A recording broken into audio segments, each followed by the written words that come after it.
Olá, terceiro ano.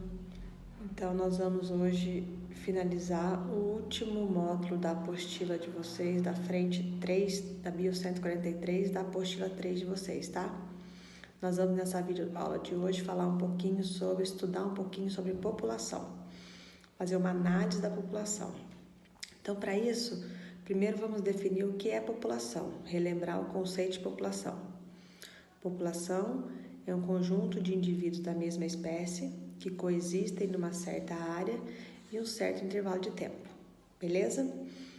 Então, nós podemos, caracterizar essa população, fazer análise de diversos aspectos a respeito dessa população. Vamos começar primeiro entendendo, então, o que significa densidade populacional. Densidade populacional, pessoal, é a relação que existe entre o número de indivíduos e o espaço ocupado por esses indivíduos. Esse espaço pode ser tanto em área quanto em volume. O que é importante a gente entender sobre a densidade? Então, a densidade, ela mostra pra gente o real tamanho de uma população. Mas nós temos que tomar cuidado, porque a densidade não mostra pra gente como essa população ela está distribuída no espaço em questão. Existem algumas áreas que têm uma maior concentração e outras áreas com menor concentração da população. Então, ela não mostra a real distribuição dessa população. Existem alguns fatores que são determinantes que podem, então, alterar a densidade populacional, que são 4 desses fatores. Eu vou explicar cada um deles: mortalidade, natalidade, imigração e emigração. Vamos começar primeiro falando da natalidade. Natalidade significa o número de indivíduos que nascem em um certo período de tempo. E existe, pessoal, a natalidade máxima ou fisiológica, que significa o número de nascimentos máximos que ocorrem em condições ideais. E existe o nascimento ecológico. O nascimento ecológico é o número de indivíduos que realmente nasceram naquele certo período de tempo. Logicamente, a natalidade fisiológica, ela é sempre maior do que a natalidade ecológica. Depois, mortalidade. Mortalidade significa o número de indivíduos que morrem numa população em um certo intervalo de tempo. Imigração, indivíduos que chegam para acrescentar aquela população. E emigração, número de indivíduos que saem daquela população. Então, desses quatro parâmetros, a mortalidade e a emigração, eles vão diminuir a densidade populacional, enquanto a natalidade e a imigração, elas vão aumentar a densidade populacional, tudo bem? Vamos prestar bastante atenção agora para a gente falar sobre as curvas de crescimento. Quando nós falamos sobre crescimento, estudos de população, nós podemos então representar o crescimento delas em forma de gráfico, tá? Então vamos lá, parte por parte. O que significa potencial biótico? Potencial biótico significa a máxima capacidade de reprodução quando as condições elas são ideais. Ou seja, é a natalidade fisiológica ou a natalidade máxima acrescida da máxima capacidade de sobrevivência. Ou seja, traduzindo em palavras fáceis, significa as espécies reproduzirem e todas elas conseguirem sobreviver. Ou seja, o espaço ser suficiente para todos, o alimento ser suficiente para todos, não existir doença. Então, é a capacidade máxima de reprodução acrescida à capacidade máxima de sobrevivência. No entanto, quando nós observamos as populações ao longo dos tempos nos ambientes, nós vemos que essas populações, elas sempre estão praticamente em equilíbrio com o meio ambiente. Ora se tem um pouquinho mais, ora um pouquinho menos uma população, ela gira em equilíbrio. Se a capacidade dela, vamos dizer assim, se a tendência dela é sempre reproduzir, por que então o número de indivíduos de uma população sempre gira em torno de um limite imposto pelo meio ambiente? Porque existe aí o que nós chamamos de algo que se opõe a esse potencial biótico, que é a chamada resistência do meio ambiente. Ou seja, o meio ambiente ele impõe resistência para esse potencial biótico, para que a população aumente em quantidade desembestada. Então, nós podemos entender que essa resistência do ambiente nada mais é do que um fator de seleção natural, que vai selecionando os indivíduos mais adaptados, que sobrevivem, e os outros mais fracos, então, vão deixando de existir para que as populações permaneçam em equilíbrio com o meio ambiente ao longo do tempo. Gira sempre em torno da capacidade máxima que o meio ambiente suporta.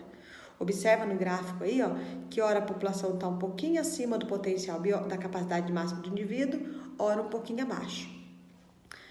Para as populações naturais, nós podemos dizer que a curva de crescimento delas é do tipo S ou sigmoide. O que significa isso? No início, o crescimento dessa população ela é bem lenta, na fase que eu designei para vocês no gráfico de A. Por que essa fase inicial ela é lenta? Porque há ali um pequeno número de indivíduos naquela população ainda. Saiu dessa fase A, ela entra numa fase de crescimento exponencial, que é uma fase B, onde o número de indivíduos vai aumentando e eles estão todos com a sua capacidade de reprodução. E esse número de indivíduos vai aumentando até que ele atinja o limite imposto pelo meio ambiente. Quando ele atinge o limite imposto pelo meio ambiente, ele entra então em equilíbrio com o meio ambiente. Ele vai atingir então a fase C, que é a fase de equilíbrio com o meio ambiente. De tudo isso que nós estamos vendo, o que é mais importante a gente entender são quais são os fatores de resistência ambiental. Gente, esses fatores, a tendência deles é manter em equilíbrio as populações ou controlar a densidade populacional nos ecossistemas. Existem 3 fatores que são, eu diria assim, os mais importantes e relevantes capazes de promover esse controle na densidade populacional, que são as relações de competição, as relações de predatismo e as relações de parasitismo. Então, vamos estudar na outra videoaula, nós já falamos sobre essas relações.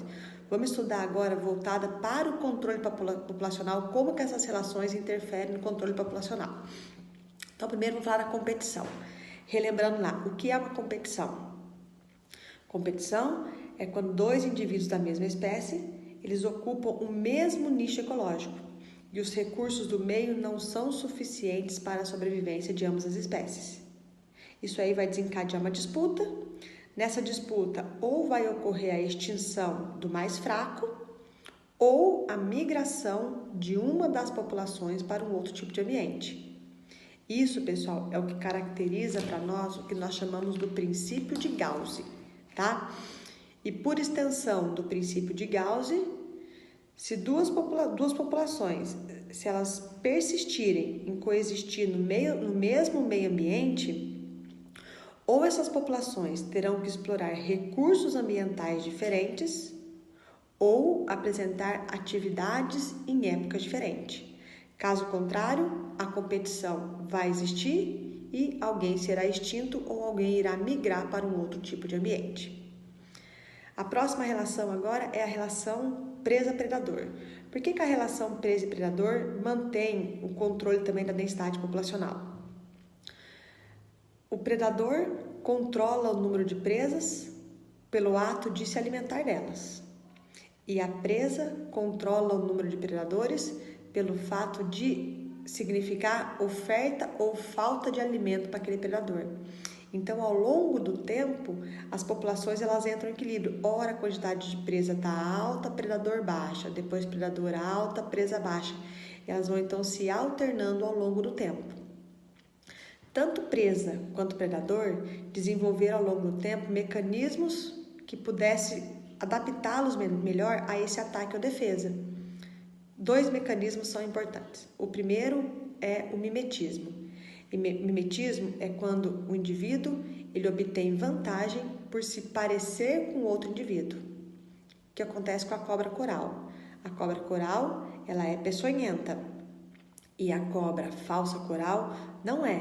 Mas como elas se parecem, né, a coloração semelhante delas, então a falsa coral ela acaba então afugentando um pouquinho o predador, porque ela imitou a coral verdadeira como se fosse uma cobra peçonhenta. E a outra maneira é por meio da camuflagem. É quando o ser vivo ele se assemelha com o meio ambiente na onde ele sobrevive.